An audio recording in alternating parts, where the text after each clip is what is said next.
Hi, friends. Yeah, she wears glasses sometimes. Not always. The vision kind of changes, comes and goes. Been doing weird things for a couple of years now. I figure it'll settle down eventually. Who knows what's going on? May even have something to do with the endocrine system coming online. You know, when the chakras activate, they're associated with the various endocrine glands, like the pineal and the pituitary. The association with the third eye, and so on and so on. Okay, um, this will seem rather mundane to some, but I wanted to share a couple of things. One of them is I've mentioned the Bach Flower Remedies on a number of occasions. I'll give you a link to go with this where you can see the explanations. There are 38 flower essences, and they're just little vials, 20 milliliters or 10 milliliters. They're not a lot. Little dropper bottles, amber bottles, and the essence in them is most powerful. Now you'd think with a little bottle like that, I mean, I think even 20 milliliters is less than an ounce. I'm not good with cross comparisons that way, but these things will last you for years. And I'll even give you a link to where I buy them, luckyvitamin.com, and you can save a good bit there. They're $10 or $11 a piece for a bottle. And right now, considering all we're going through and how grueling it's been, I think everybody could do with some walnut.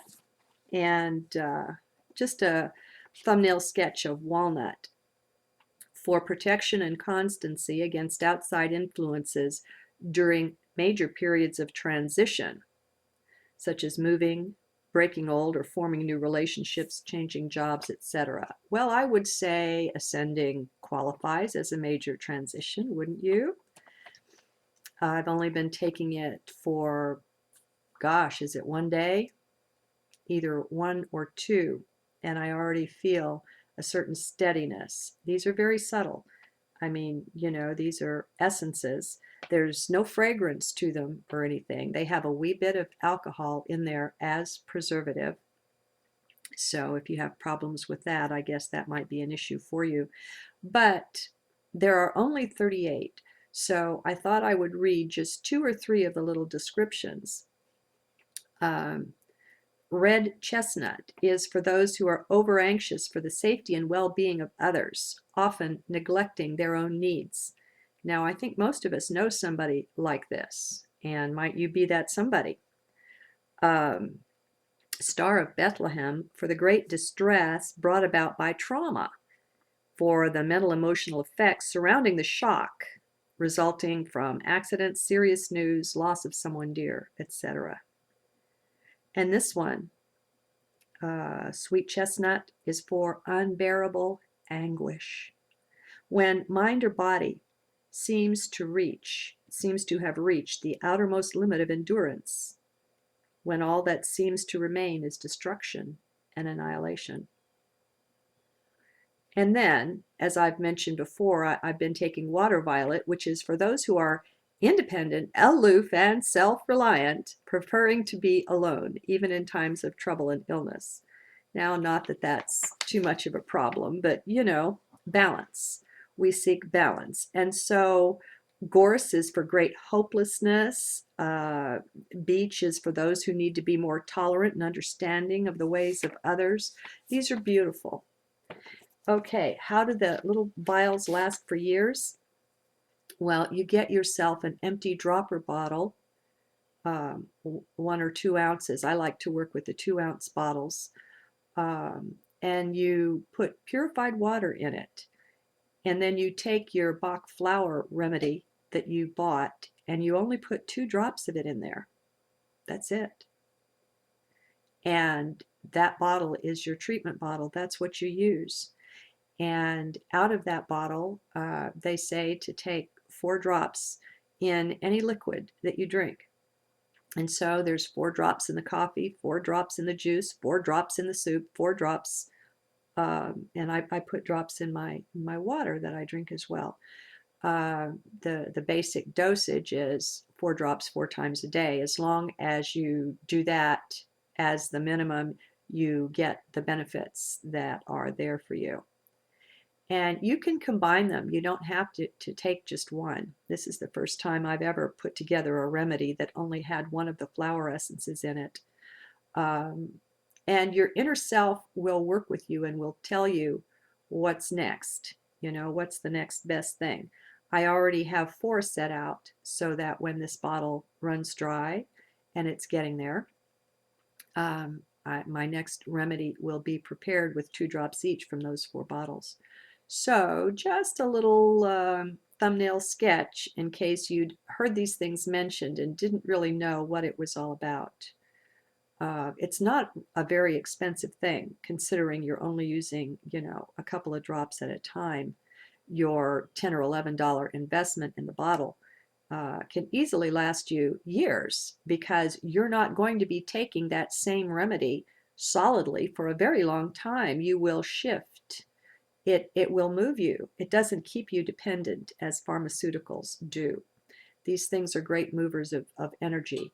Now, disclaimer. I'm one of the biggest know-nothings on these that there is. I'm only sharing my very limited experience with it. I find it that helpful, though, that I did want to share. Now, I have another one for you. What are your ideas around coffee? Now, I'm not a fanatic about anything. I do drink coffee. I get it organic. I try to get it organic, not 100% of the time. And I flavor it. And I've been putting either coconut milk or coconut oil. So I'm used to having a spoon because the oil will be on top. And I find it very pleasant and not noxious in any way. And believe it or not, I have been using the CoffeeMate flavors. All right, I told you, not a fanatic about anything. And so coconut cream was my favorite. Just call me a coconut addict, I'll answer. Well, have you heard of how good cod liver oil is for you? When's the last time you had some? When's the last time you had some that was drinkable? I found a really neat thing. Again, at luckyvitamins.com, I found a cod liver oil that was very good. It was properly processed and so on, that is cherry flavored. Now, it is very cherry.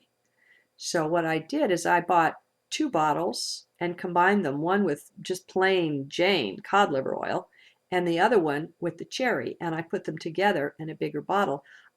I find that to be a great flavoring for my coffee. Isn't that crazy? But let's bust through some ideas about what's normal and what you can do and what you can't. You know, let's get rid of all the barriers, all of the structures inside are coming down. Well, let's help them come down, huh? And so maybe expand around the idea of what makes a good coffee flavoring. You know, like I say, I'm used to having to stir it before every sip anyway because of the coconut oil. So that's no big deal to me. Now, there's one of these in I Am That, one of these short little conversations that I found really shocking. And I wonder if you will too. We hear people. A lot of people are sharing, you know, what their ascension symptoms are or what their states of consciousness are or the marvelous things that they've experienced. And we look at that and we say, you know, and then we have our own experience. And, you know, you watch and observe, you wonder, will it ever happen to me? Is it necessary? How important is it? Yada, yada. Okay, so this guy, they've called it All Suffering is Born of Desire. And it shocks me still as I read it. I want you to listen to the state that this guy had reached. and then listen to what comes after it. It's not a long one like before. Questioner: I come from a far-off country. I had some inner experiences of my own, and I'd like to compare notes. Nisargadatta: by all means. Do you know yourself? He says, I know I am not the body, nor am I the mind. And Nisargadatta: what makes you say so? Well, I do not feel I am in the body. I seem to be all over the place, everywhere. And as to the mind, I can switch it on and off, so to say. This makes me feel I am not the mind. Nisargadatta: when you feel yourself everywhere in the world, do you remain separate from the world, or are you the world? Very good question, huh? Both, he says. Sometimes I feel myself to be neither mind nor body, but one single all-seeing I. When I go deeper into it, I find myself to be all I see, and the world and myself become one. Now that's quite an experience. Don't try to wrap your mind around it. Your heart, though, can get it. Isn't that wild? Okay, Nisargadatta says, very well then, what about desires? Do you have any? Yes, they come, short and superficial. Nisargadatta: and what do you do about them? What can I do? They come, they go. I look at them. Sometimes I see my body and my mind engaged in fulfilling them. Now, this is a really good description of being danced, of being the observer. It's like you're just watching. Nisargadatta says, whose desires are being fulfilled? Good questions, he asks.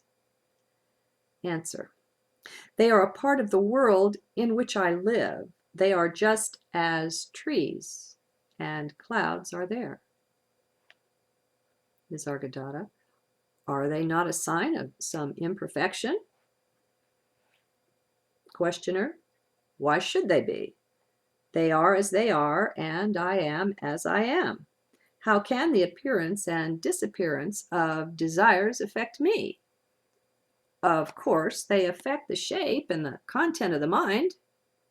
Nisargadatta: very well. What is your work? I am a probation officer. What does it mean? Says Nisargadatta. Juvenile offenders are let off on probation, and there are special officers to watch their behavior and to help them get training and find work. Nisargadatta: must you work? Questioner: who works? Work happens to take place. Nisargadatta: do you need to work?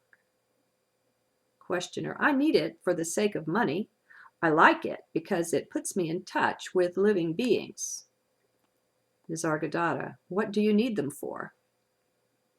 Questioner: they may need me, and it is their destinies that made me take up this work.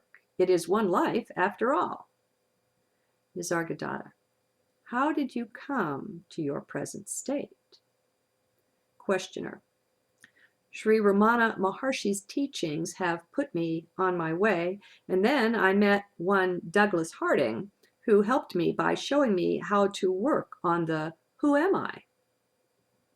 Nisargadatta: was it sudden or gradual? Questioner: it was quite sudden, like something quite forgotten coming back into one's mind, or like a sudden flash of understanding. How simple, I said, how simple. I am not what I thought I am. I'm neither the perceived nor the perceiver. I'm the perceiving only. Nisargadatta: not even the perceiving, but that which makes all this possible. You see how you get to things here that in any of these that are so deep. Many times I just read a few paragraphs and I'm lost in contemplation. My personal experience is often that I am the perceiving, not the perceiver, and not the perceived, but the watching, not the watcher, because that objectifies it, but the actual watching. And you can see things as only the verb being true. It's being. It's not a beer.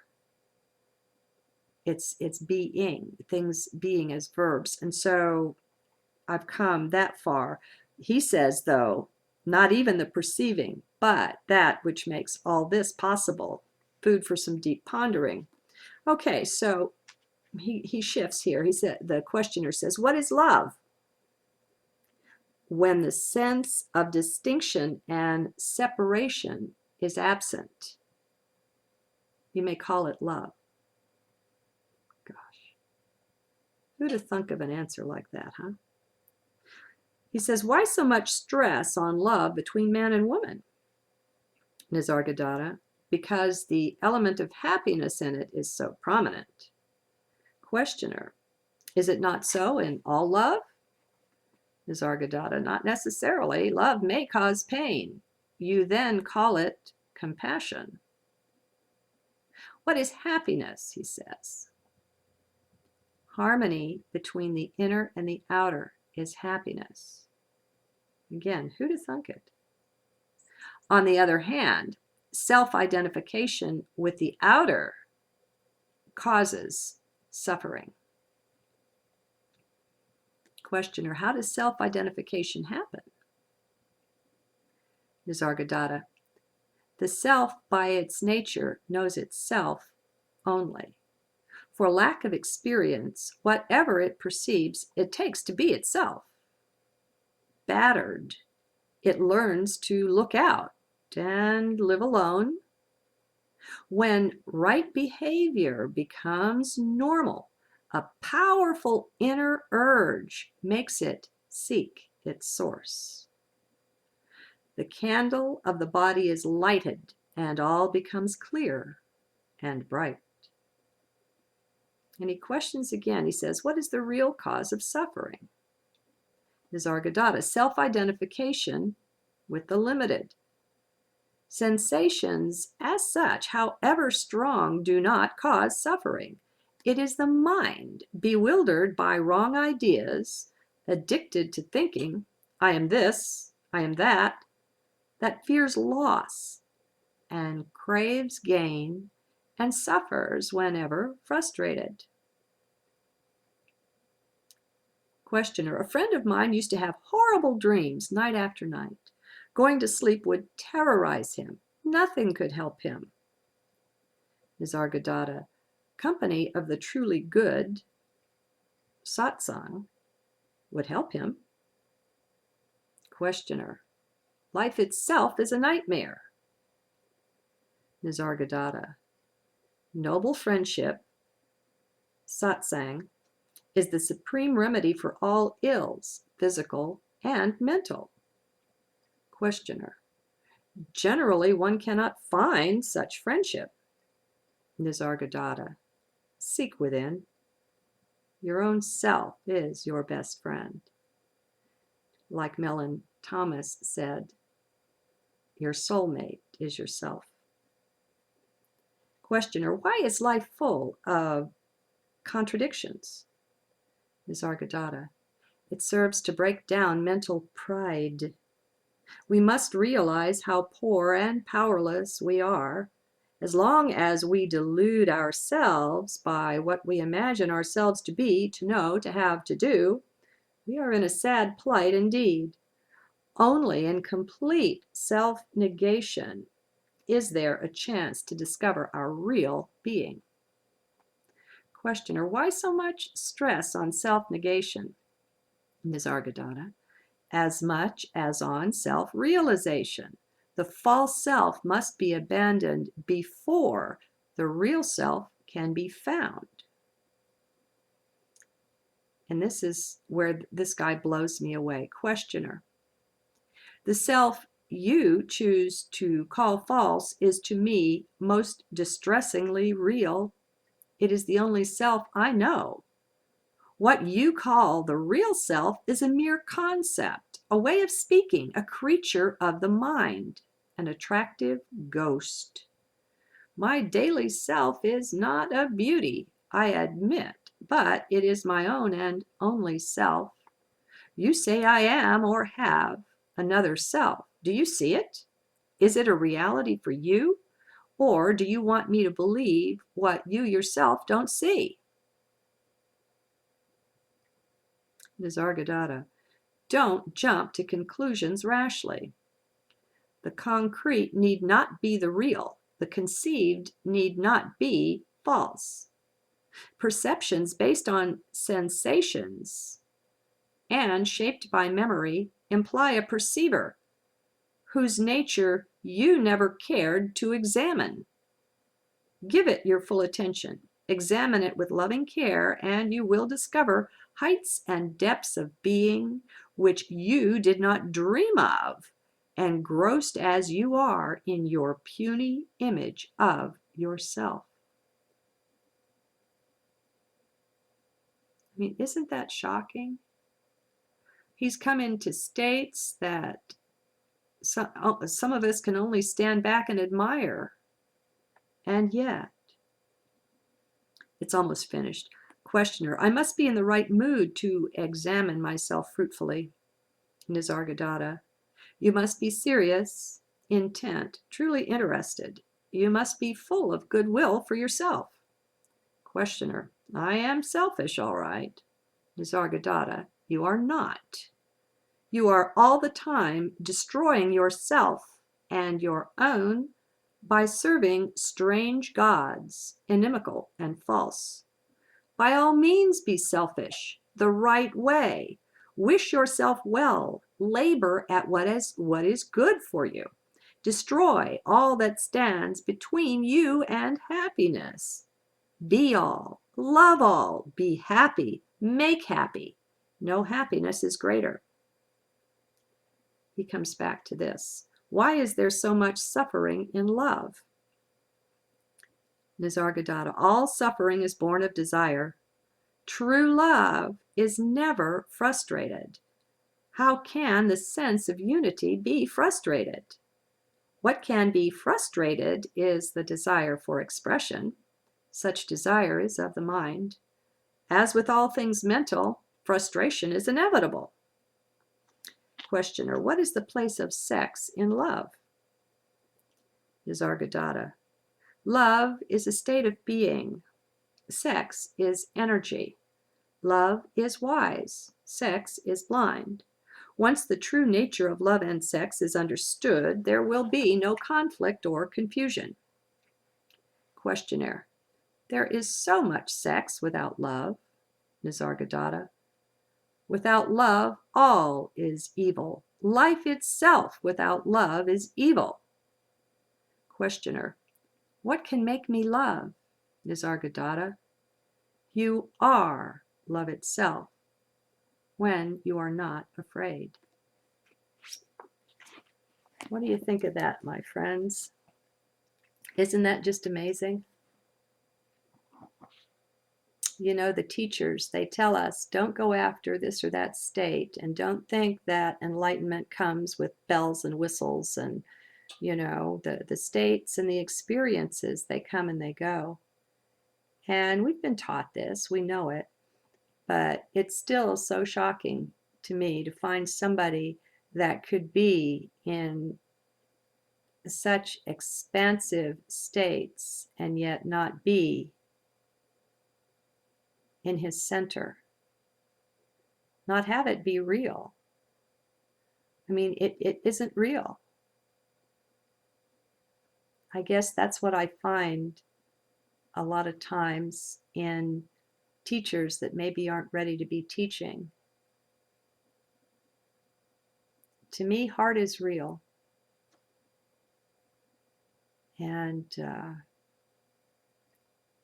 I can easily be overthrown by somebody with a great abilities of mind, great knowledge, and so on. And I'll admit and be the loser every time in that kind of a situation, but it doesn't concern me because it's not real.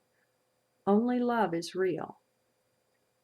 It's the heart and soul of everything. And it doesn't take a genius IQ or any of these states or anything else to be the love that I am, that we are. It's just right here. It's right now. It's so beautiful. It's so available.